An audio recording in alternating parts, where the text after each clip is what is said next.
podcast is part of the Sports Social Podcast Network. The 1865 Match Report.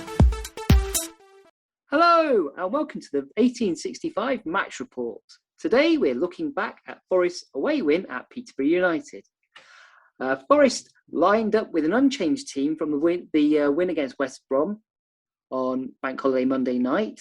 That meant Sam Sturridge was continuing up front and he scored the solitary goal, which was enough to earn Forest all 3 points. Forest fans travelled in huge numbers again, hoping to replicate the famous Peterborough away win of 1994, which earned Forest victory and promotion to the Premier League. The reports vary from 3,600 up to 100,000 Forest fans being there, but we'll see. One of those was our very own Stephen Topless. Hello, Stephen. Hello. Hi. How was it? Was it a fun day out?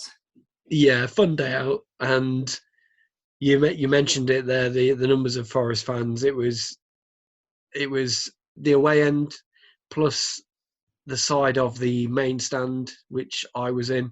So it was a good Forest takeover, and I reckon I think officially there was about 3,800, but there were Forest fans dotted all around the ground. So I'd say it's probably closer to 4,000 who were there at London Road.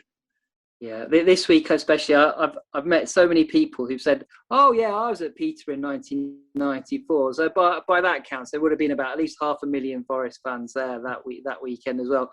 So every other person you meet saying, "Yeah, I was at Peterborough in 1994." I think this might turn into a similar scenario. So a 1-0 victory, Stephen.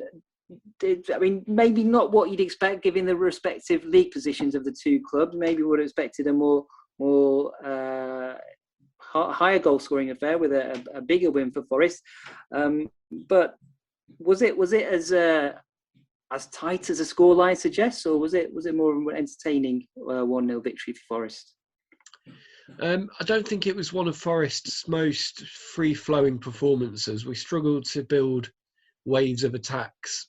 Certainly early on, it was the moves just breaking down, not quite hitting the same stride as we did against West Brom.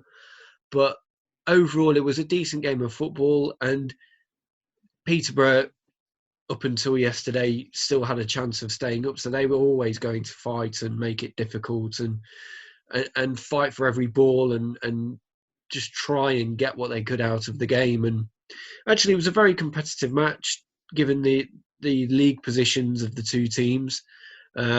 I thought Peterborough gave a good account of themselves, but the key thing for Forest in our position was just to carry on winning, and we found the goal and the moment that we needed in order to win the game and take 3 points. Yeah, there was a few scares for Forest in the first half as well, though, weren't there? Peterborough gave it a good go. Yeah, they had an opportunity. I think it might have been Jonson Clarke-Harris. Who was played in front of goal, and Samba came out and blocked the shot with his legs, and that was a big save. And I think that was at 0-0 as well, so it was quite a crucial one to keep the scores level.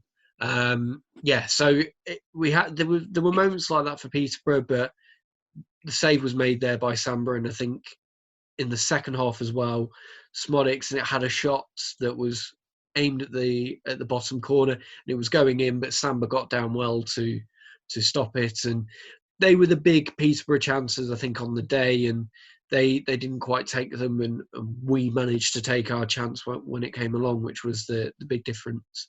Yeah. Did we create anything before the goal? Was there any clear-cut chances for us before Sam Sturridge's goal? There were a few crosses into the box and looking threatening from corners. There was Brennan Johnson had got away down the right-hand side, flashed a ball across, and just couldn't get on the end of it. So there were a few moments where we were getting close without getting the shots on target and really fashioning the opportunities. Yeah. And so to the goal itself, can you describe that for us, Stephen?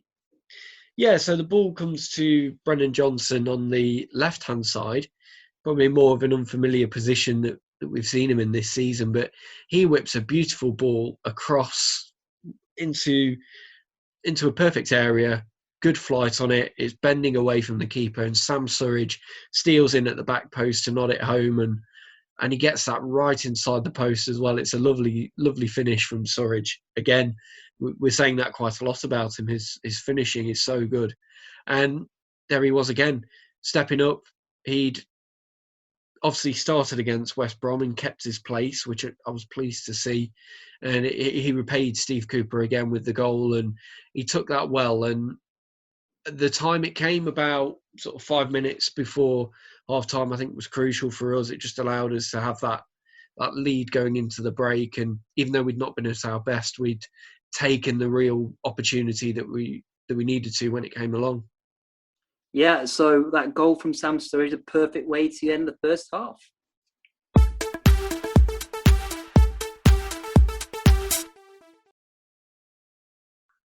So, Stephen, the second half, having been booted by that goal just before half-time, were Forest more able to get into the game and produce more flowing football?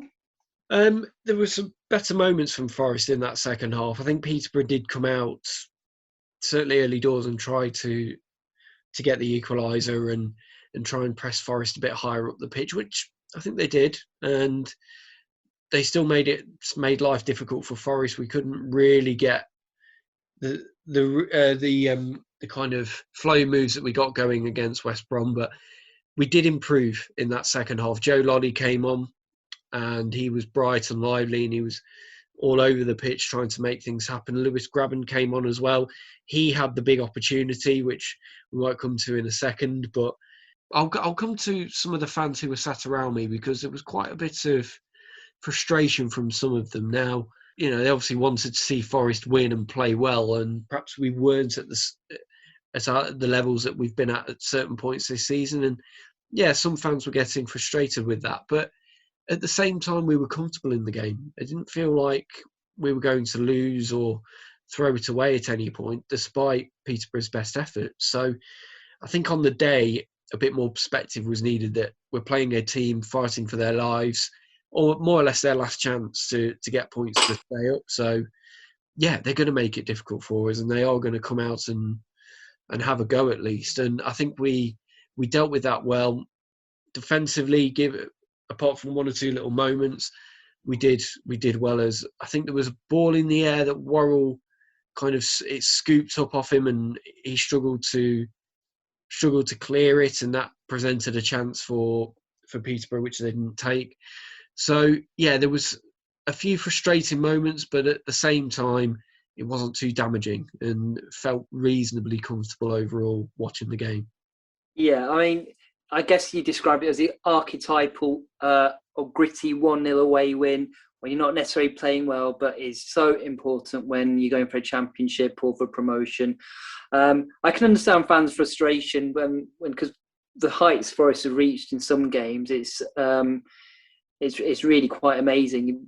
We've said it many times already this season, you wouldn't have believed that this set of players would be able to play football like that. So having seen them play that level of football and some of the great goals they score, it is frustrating when they don't get the flowing football going. But 3 points is 3 points, and we carry on. You mentioned Lewis Grabban came on there, and he had a good chance to score a goal. But also, I hear he may have picked up an injury as well towards the end. Yeah, it feels like I don't know if it's a bit of a groin strain or something. I didn't obviously, being in Peterborough, didn't get a chance to hear Steve Cooper's post-match interview, but yeah, it does sound like he's aggravated something, niggled something, and that could be him out again for a few more games, which would be a bit of a concern, because then that leaves Sam Surridge as our only striker, and as good as he's been, if something happens to him, then you know we're kind of back to where we were when Grabban first picked up his injury, and we were worried about, you know, where are the goals going to come from, and are we going to fall apart a bit because of it? But hopefully the players take a leaf out of Scott McKenna's book and Joe Worrell's book with their miraculous recoveries, and Lewis Grabban's back sooner rather than later, because yeah, his quality and experience, that's still going to play a crucial part towards as we go into this really crucial part of the season. Yeah, I think just the sheer number of games we're playing now is sort of catching up on one or two of the players, and sort of players coming back from injury as well, and maybe not wanting to go into high intensity games so quickly, but we've got no choice.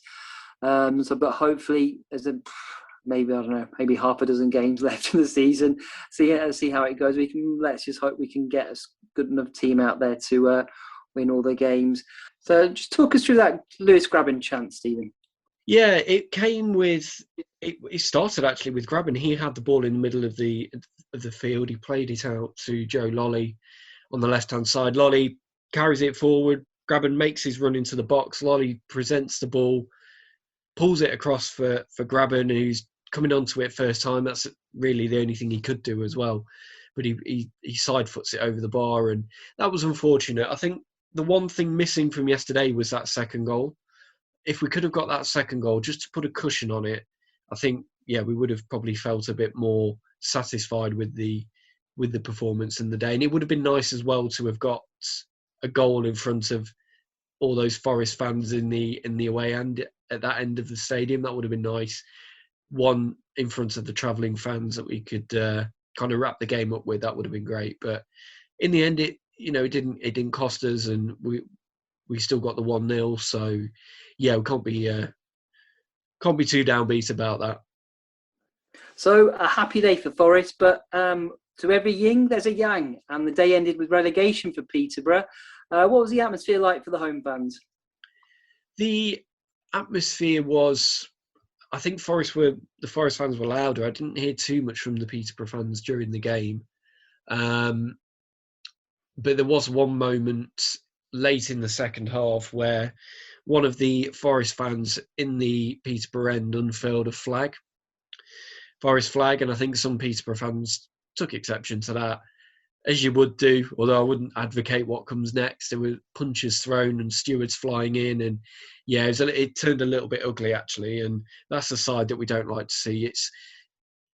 It's the old adage, if you're in a home end, you sit on your hands and just, play it safe. But yeah, that was a bit of a shame really, because yeah, you don't like to see those kind of unsavoury scenes, and especially when they're a team as well that's about to be relegated, losing the game. It's just a bit silly doing things like that. If it was the other way around and a team was doing that, a fan was doing that at the City ground, I think it wouldn't go down very well. And yeah, just a bit of a shame, that one really.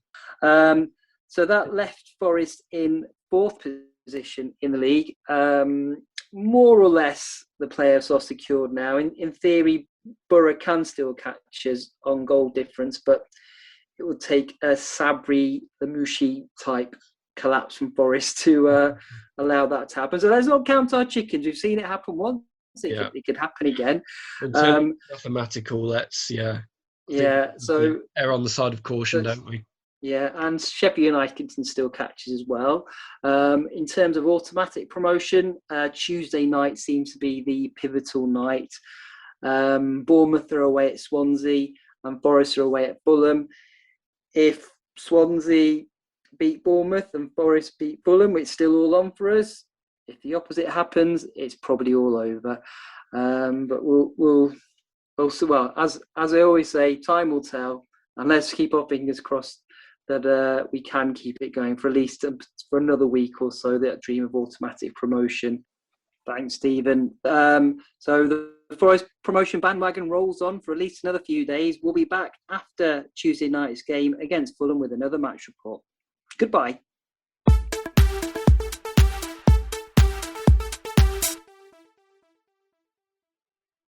Sports Social Podcast Network. New to the Sports Social Podcast Network. Hi, this is Nick Hancock, and if you're enjoying this podcast, you might enjoy ours. It's called the Famous Sloping Pitch Podcast, and it's Chris England and myself just having fun and then not having fun talking about football. Try it.